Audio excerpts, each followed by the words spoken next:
Hey guys, welcome back to my channel. So today I wanted to cover some basics related to AWS. So AWS as the name stands, it's for Amazon Web Services.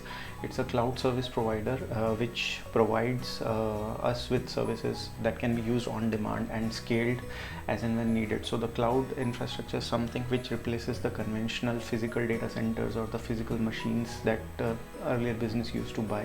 Basically, what the cloud allows us to do is to not to invest into the actual hardware and just use the service as and when it is needed. So that is AWS is one of the service providers in that area. So now coming more into the details, AWS is divided into something called regions. Regions are essentially the locations that host the various cloud-based services that are provided by AWS.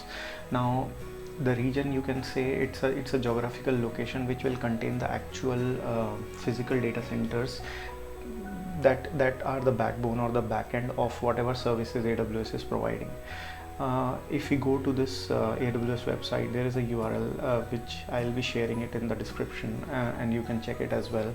So it will show us the latest map of all the available regions, also some of the new regions that are coming up. So this keeps on getting updated. You can check the link to get the information. Now these regions are also following a specific nomenclature. For example, a US East North Virginia, that's one of the regions, so it will be called US East 1. This nomenclature span across all the other regions, and I've just pasted this image to give you an idea. So like the different regions will have a specific name.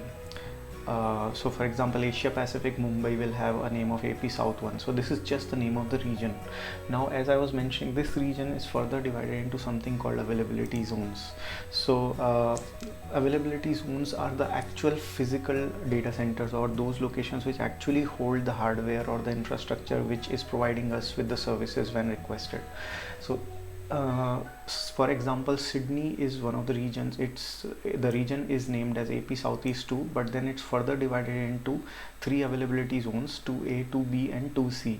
So within the Sydney region, we'll have AP Southeast 2A, 2B, and 2C as the three availability zones. Now, as I already mentioned, availability zones are discrete data centers. They have to have their own power, networking, and connectivity infrastructure already set up as per the requirement of AWS. And another important factor is the reason we have different availability zones within a region is to also maintain a disaster recovery setup in place. Essentially, what that means is, within the same region, let's say if there is for some natural reason, or for let's say there is a flood, or there is a storm or something. So if one availability zone is not available because of some logistic or natural causes, then the other two availability zones should be able to continue the service and provide the services to the end users. So that is called disaster management approach. That is one of the reasons we have a different availability zone within the regions. Now, another important thing is, in order for a availability zone to qualify as one of the centers, it has to maintain a minimum bandwidth and latency requirement as per AWS. So this was one of the basic overview about AWS, the AWS regions and the availability zones. I will try to cover some more details and go deep into the different AWS services that are available in my next videos. Thanks for watching.